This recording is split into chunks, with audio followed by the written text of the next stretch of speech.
Bonjour les lions et bienvenue sur votre escale Astro Tarot, guidance de vos énergies pour ce mois de février 2022. La nouvelle lune du 1er février en Verseau vous ouvre les portes d'un nouveau cycle relationnel. Cette nouvelle lune est conjointe à Saturne, planète de rigueur et de discipline, et votre relation à l'autre ou aux autres peut être teintée de responsabilité et d'exigence. Saturne est exigeant, mais il est aussi réaliste. De ce fait, toute nouvelle relation ou tout nouveau partenariat va demander à être construit pour durer.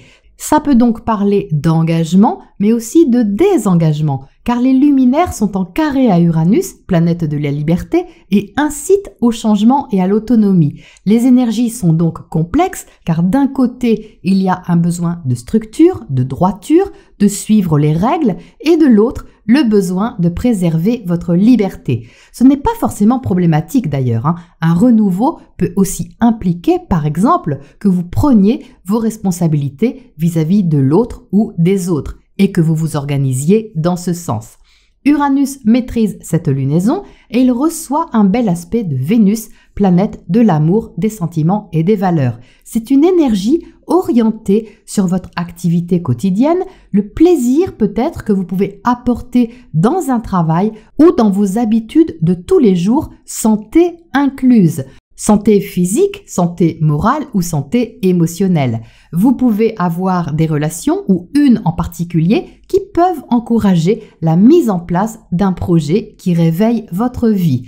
Le 4 février, Mars, planète de l'action, sera en bel aspect à Jupiter. Vous aurez le courage et l'énergie pour aller vers un but qui vous tient à cœur.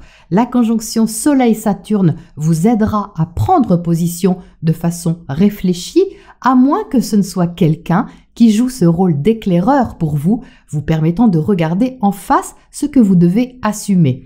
Le même jour, donc le 4 février, Mercure, planète de la communication, repartira en marche directe. Ce sera plus simple pour avoir les idées claires et bien arrêtées tout de même, que celui qui aura envie de vous faire changer d'avis passe son chemin, surtout autour du 10 avec la conjonction à Pluton. Les discussions seront franches et directes. Mars sera en trigone à Uranus le 8 et motivera une façon de faire personnelle. Le point positif, c'est que vous aurez tout de même l'esprit d'équipe avec ce trigone, mais la liberté de chacun devra être respectée. La pleine lune du 16 février dans l'axe Lion-Verseau vous placera aux premières loges. Ce sera vous face à l'autre. Ça n'a pas besoin d'être un combat, les lions. Ça peut aussi être une alliance, un échange, une rencontre. Mais ce sera un moment conséquent tout de même, car votre planète maîtresse va se trouver en face de vous. Donc en miroir, ça peut vous déstabiliser autant que de vous attirer. C'est selon. Et avec la lune dans votre signe, vous aurez la sensibilité réactive et une spontanéité émotionnelle. Vous serez invité à exprimer davantage ce que vous ressentez et à jouer franc jeu. Jupiter, planète de l'expansion, sera en bel aspect à Uranus. Vous pourriez ouvrir une porte vraiment intéressante au niveau relationnel ou créatif. Ce sera un moment favorable pour ouvrir un espace de compréhension, de guérison, afin d'avancer sur votre chemin sous les meilleurs auspices possibles. Vénus sera conjointe à Mars, son amoureux du zodiaque, à partir du 8 et jusqu'à la fin du mois. Ce n'est pas si souvent que ces deux-là se retrouvent et quand ils sont ensemble, ça fait des étincelles. Alors en Capricorne, les étincelles sont discrètes, mais quand même, ça permet de dynamiser votre vie ou un projet que vous souhaitez mettre en place concrètement et qui est important à vos yeux. Le 19 février, le soleil entrera en Poisson. Éclairer vos zones d'ombre sera salvateur et utile pour faire le point sur ce que vous voulez vivre, ressentir et partager. Les 23 et 24 février, le couple Vénus-Mars sera en bel aspect à Neptune. Alors ça, c'est bon pour la santé, c'est bon pour la guérison et pour mettre en place une nouvelle habitude qui vous inspire. Quelque chose sur cette date fait du bien. Un nouveau plaisir peut-être ou un nouvel intérêt. C'est donc une lunaison significative au sujet d'un positionnement relationnel, la place de l'autre ou des autres, ou votre rôle vis-à-vis des autres peut passer par un changement d'habitude que vous ressentez comme nécessaire. Il est peut-être même obligatoire, les lions, pour votre plus grand bien. Voilà pour votre météo astro et on passe au tirage pour les précisions.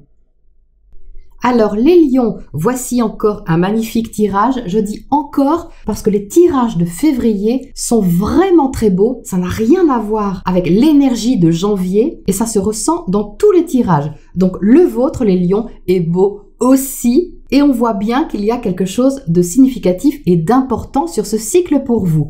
Vous entrez avec le page de bâton dans le tirage, donc le page de bâton vous correspond bien puisque c'est une énergie de feu, comme la vôtre. Avec le page de bâton, il y a un intérêt, une passion, une attraction envers quelque chose ou envers quelqu'un. Ça peut être une relation, ça peut être un projet, ça peut être une situation, peu importe. Mais c'est motivant pour vous, il y a ici quelque chose qui vous stimule. C'est nouveau, les lions, ce n'est pas quelque chose d'ancien, c'est quelque chose qui est nouveau. Pourquoi je dis ça? Eh bien parce que vous avez deux as dans le tirage, l'as de pentacle et l'as de coupe. Donc ici, il y a quelque chose à apprivoiser, une énergie que vous ne connaissez peut-être pas très bien ou pas encore très bien et que vous allez chercher à développer, à concrétiser et à ressentir. C'est pour ça que vous entrez avec le page. Le page est une énergie juvénile, inexpérimentée, motivée, oui, volontaire, oui, mais pas encore tout à fait maîtrisée. Donc ce page de bâton, qu'est-ce qu'il veut faire? Il veut avancer, mais avancer concrètement. Votre attitude ici, c'est l'as de pentacle. Donc il y a un besoin de poser les choses, de poser des bases même, parce que c'est l'as, donc c'est le début. Le début d'un chemin, le début d'une activité, le début d'un projet, le début d'une relation. Mais là, c'est comme si vous aviez besoin de mener une action qui est vraiment concrète pour donner corps, si vous voulez, à ce qui vous motive et ce qui vous stimule. Vous êtes ici en haut avec la grande prêtresse. La grande prêtresse a une influence sur ce page de bâton parce que là où le page de bâton pourrait être un peu spontané, vindicatif, dynamique, la grande prêtresse pose un peu les choses, elle tempère avec beaucoup de bienveillance mais aussi beaucoup de sagesse. C'est comme si elle lui disait « Chut, pose-toi, regarde bien tous les paramètres, écoute bien aussi ce que tu ressens pour avancer vers cette nouveauté avec une énergie plus posée. » La grande prêtresse parle de connaissance de soi. Elle parle d'apprentissage, mais l'apprentissage au sens large. Donc ça peut correspondre au fait de vous comprendre mieux intérieurement, tout en écoutant votre intuition, ou ça peut être de vous ouvrir à un apprentissage extérieur, comme une formation, quelque chose qui demande en tout cas un approfondissement. Donc trouver cette grande prêtresse à côté du page de bâton, c'est tout à fait bénéfique parce que ça donne du poids à la motivation, du bon sens et une recherche de but en fait. Mais le but ici, il n'est pas de voir la fin, mais il est de voir le début. C'est-à-dire comment commencer sur des nouvelles bases. C'est la préparation. Ici, au centre, vous avez l'as de coupe. Donc ça, c'est magnifique, les lions, puisque l'as de coupe, c'est un nouveau ressenti. Vous avez ça à l'intérieur de vous, dans votre cœur. Donc c'est splendide, puisque tout est à explorer ici. Tout est à découvrir. Donc vous avez en même temps l'as de pentacle et l'as de coupe. Et ça, c'est génial parce que quand on a uniquement, je vais dire entre guillemets, l'as de coupe, vous ressentez, mais ça reste vraiment à l'état d'émotion. Or, à côté de l'as de pentacle, c'est une nouvelle émotion, mais qui prend corps dans la matière, qui est concrétisée et concrétisable. Donc ça, franchement, c'est quand même intéressant. Donc ce nouveau ressenti ou cette nouvelle émotion, elle peut correspondre à l'ouverture de votre cœur, bien évidemment. Le fait d'accueillir quelque chose en vous comme un nouveau sentiment qui est à développer. Ça peut être aussi une nouvelle créativité, une nouvelle inspiration. L'as de coupe, c'est tout ce qui peut vous toucher. Donc, on n'est pas forcément tous touchés par les mêmes choses. Pour certains, ça va être une personne, une relation. Pour d'autres, ça va être quelque chose d'artistique. Pour d'autres, ça va être quelque chose de familial. Et pour d'autres, ça va être quelque chose de professionnel. Mais en tout cas, c'est quelque chose qui vous touche. Et c'est ça l'important. Et on voit bien ici l'importance de cette nouvelle lune en face de vous, en Verseau, dans votre secteur opposé, parce que vous voyez que ce renouveau qui est là pouf, il s'en va vers le 8 de bâton dans le secteur opposé, c'est-à-dire qu'il y a un élan envers l'autre ou envers les autres. Donc là, c'est très net ici. Donc c'est une envie, on va dire, personnelle d'être en contact, d'être en relation ou d'être en partenariat envers quelqu'un en particulier ou envers le secteur relationnel, mais d'une nouvelle manière, j'insiste. Donc en dessous, vous avez l'impératrice. L'impératrice est symbole de fécondité, de générosité, d'amour et d'expression. Donc ça peut tout à fait correspondre à l'artistique, au créatif, parce que l'impératrice est tout à fait féconde dans ce domaine, mais ça parle de toute façon d'exprimer vos qualités vénusiennes, c'est-à-dire vos qualités de beauté, d'amour, de générosité et de plaisir. Donc cet as de pentacle, vous voyez, il est quelque part pris en charge par cette impératrice en dessous pour être nourri, pour être développé par cette magnifique énergie de fertilité et de créativité. À côté, vous avez le 6 de bâton. Donc, il y a beaucoup de bâtons dans votre jeu. Vous voyez, on a 3 cartes de bâton. Donc, il y a de la passion, du feu, de l'énergie et de l'action. Le feu, c'est l'action. Avec le 6 de bâton, ici, dans votre secteur privé, il y a de la fierté. Mais c'est de la fierté à avoir accompli quelque chose qui vous plaît ou à avoir réussi quelque chose, comme par exemple avoir franchi une étape, être arrivé là où vous êtes arrivé, peu importe où vous en êtes, à force de travail, à force de volonté, à force de bataille intérieure peut-être avec vous-même. Mais ici, avec le 6 de bâton, il y a une victoire qui peut être ressentie, donc une fierté à ressentir le potentiel que vous avez de créer votre vie et puis peut-être de vous lancer dans quelque chose de nouveau. Il y a de la confiance, les lions, de la confiance en vous qui s'appuie sur votre expérience passée ou votre expérience traversée parce qu'elle se trouve dans cet endroit du tirage. Donc ce n'est pas forcément quelque chose que vous extériorisez. La papesse ici en haut du tirage envoie une énergie assez discrète, mais c'est pas pour autant que vous ne ressentez pas à l'intérieur de vous quelque chose de réjouissant qui vous porte, qui vous donne confiance pour libérer et exprimer ce que vous avez à donner.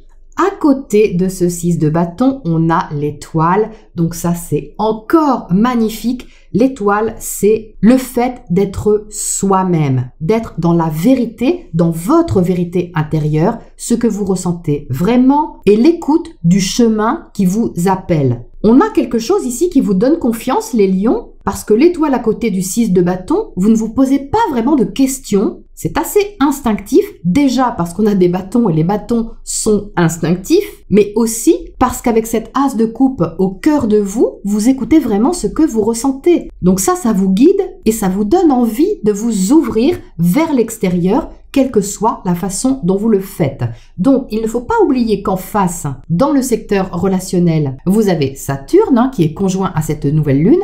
Saturne apporte à cette lunaison une structure dans vos partenariats, une structure dans votre relation à l'autre. Donc, si vous vous engagez envers un contrat, envers un partenariat ou un projet qui impacte le relationnel, ça peut vraiment être fondé sur des bases solides et qui vont aller très loin parce que Saturne aime la longévité et la durabilité. Donc on voit bien ici qu'avec l'as de pentacle, vous en êtes au tout début, mais c'est vraiment prometteur sur la longévité de cette ouverture. Et regardez au-dessus, on a le 2 de coupe qui symbolise justement le partenariat. Donc le 8 de bâton, c'est vraiment la communication, c'est l'ouverture, c'est la distance aussi. Vous pouvez très bien avoir un projet qui est à distance de vous ou un échange, un partenariat qui est à distance de vous. Donc quoi qu'il en soit, il peut y avoir beaucoup de communication à ce sujet, lointaine ou pas, avec une confiance à aller vraiment plus loin que d'habitude, je dirais, à vous exporter d'une façon ou d'une autre, et ce, avec un certain enthousiasme quand même. Donc le 2 de coupe au-dessus, c'est cette alliance justement qui peut être amoureuse, qui peut être amicale, mais qui peut être aussi professionnelle. C'est pas parce qu'on a des coupes que c'est forcément amoureux. Le 2 de coupe symbolise une entente qui coule de source, un bel échange, une belle connexion qui résonne, vous voyez, avec ce que vous ressentez intérieurement. Donc si c'est une relation, très bien. Si c'est un contrat, eh bien c'est parfait aussi. Et si vous n'avez ni relation ni contrat, ce 2 de coupe symbolise l'ouverture que vous pouvez avoir envers le secteur relationnel, peut-être au travers d'une nouvelle activité, d'un nouveau projet, et qui peut trouver une résonance avec vos besoins personnels d'expression, de création et d'ambition. Donc ça peut vraiment se manifester de plusieurs manières, je le dis à chaque tirage, mais quoi qu'il en soit, vous allez certainement ressentir cette connexion intérieure, quelque chose qui fait écho à ce que vous ressentez et qui vient nourrir aussi cet as de coupe par le biais d'un échange, d'une interaction ou d'une ouverture qui se présente ici. Alors, qu'est-ce qu'on a pour commencer à côté de ce page de bâton ici en haut? Cette papesse n'est pas restrictive à côté de lui. Elle est de bons conseils à mon avis parce qu'elle symbolise vraiment la sagesse. Alors, on a les trompettes. Donc, avec les trompettes, les lions, il y a quelque chose vraiment de resplendissant, d'éclatant si vous voulez. Donc, ça peut être une évidence, ça peut être une joie aussi. Quelque chose qui s'éclaire, quelque chose qui est officialisé, qui est annoncé, que vous annoncez peut-être, une décision que vous prenez. C'est vraiment relié au cœur, c'est vraiment relié à votre rayonnement et la joie que vous pouvez ressentir dans quelque chose qui vous inspire. Alors, qu'est-ce qu'on a de l'autre côté sur ce 8 de bâton dans le secteur relationnel? Donc là, il y a du mouvement, les lions. Beaucoup d'échanges, de motivation et de passion.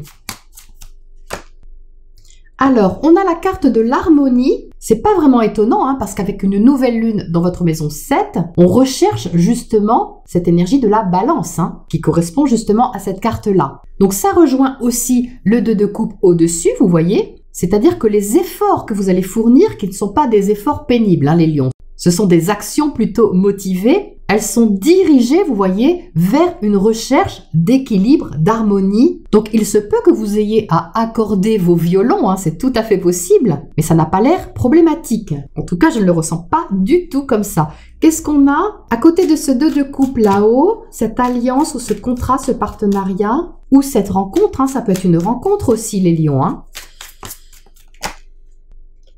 On a la confiance. Oui, quand je vous disais que vous aviez confiance, les lions, vous voyez, c'est confirmé ici. Ah, il y a quand même quelque chose qui vous booste là. Il y a une sorte d'acte de foi, si vous voulez. C'est comme si vous agissiez en n'ayant pas forcément toutes les garanties nécessaires, parce qu'on n'a pas forcément ici de cartes fortes dans ce sens, comme l'empereur ou le roi de Pentacle ou quelque chose comme ça.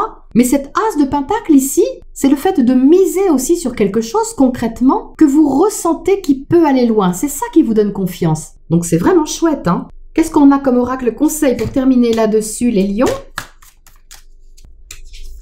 On a le feu. Eh bien, dites-moi, ça m'a l'air assez intense quand même tout ça. Il y a déjà 3 cartes de feu dans le tirage et là, on sort le feu en conseil. Donc, le feu en conseil vous invite à bien maîtriser cette énergie-là, c'est-à-dire à ne pas griller les étapes, à ne pas vous brûler les ailes et à ne pas entrer dans le trop. Trop vouloir, trop en attendre, trop espérer, trop rêver, enfin trop tout ce que vous voulez. Mais vu que votre tirage est bien équilibré, le risque est assez petit quand même, mais je pense qu'elle sort en conseil parce qu'il y a plus de feu que de pentacle. C'est comme ça que je le ressens. Ce feu doit vous réchauffer et non vous consumer. Il y a quand même une différence. Il vous invite bien sûr à brûler vos difficultés, à vous débarrasser de tout ce qui ne vous apporte pas de la joie ou plus assez de joie et à nourrir ici un nouvel intérêt et tout ce qui peut vous faire chaud au cœur. Donc c'est une énergie à apprivoiser. Elle résonne avec ce page de bâton qui ne maîtrise pas encore très bien l'énergie de feu. Et vous voyez, elle ressort en conseil pour que vous puissiez vous familiariser à votre rythme avec ce qui peut ici vous passionner. Voilà les lions pour cette lunaison et je vous retrouve bientôt pour la prochaine escale.